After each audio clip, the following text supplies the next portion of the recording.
안녕하세요. 아우른법률사무소의 이상미 변호사입니다. 민사조정이라는 주제에 뜻밖에도 굉장히 많은 분들이 관심을 갖고 계시더라고요. 사실 법원에서 하는 소송 중에 제일 수가 많은 게 바로 민사소송인데, 민사소송에서 빈번하게 사건을 조정으로 회부하다 보니 민사조정 사건에 관련된 분들 역시 많기 때문 아닌가 싶습니다. 민사조정에 대해서 한번 전에 영상으로 올린 적이 있었는데, 그땐 민사조정이 무엇인지에 관한 내용이었습니다. 그래서 오늘은 실제로 법원에서 민사조정이 어떻게 진행되는지 그 실무에 대해서 소개를 드릴까 합니다.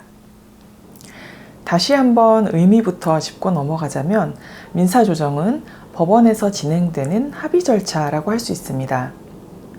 민사조정은 법정에서 판사가 진행하는 재판이 아니므로 조정실에서 조정위원이 진행을 합니다.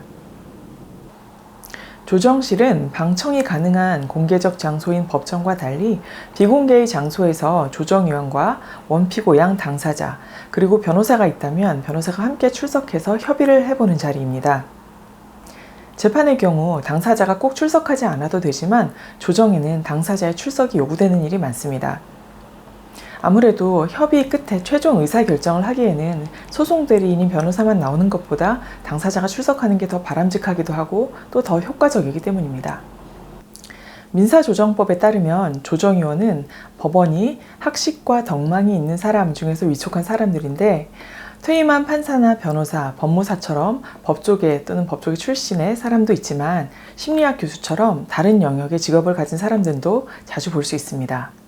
조정위원은 조정기일 전에 사건의 기록, 그러니까 소장이나 답변서, 준비서면 등 당사자가 제출한 서면과 증거를 미리 살펴보고 쟁점을 정리해서 조정을 진행합니다.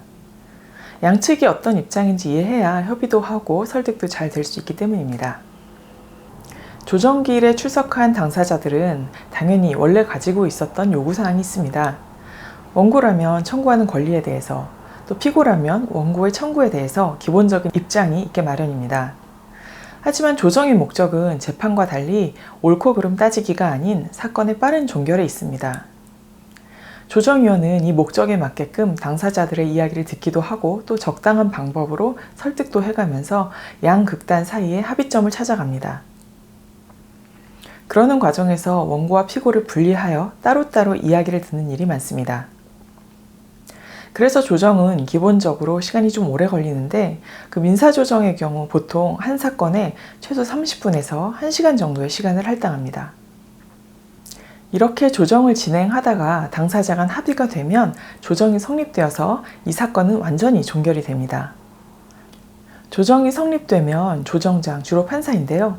조정장이 다시 한번 조정 내용을 문구 하나하나씩 확인하고 당사자가 서명을 합니다.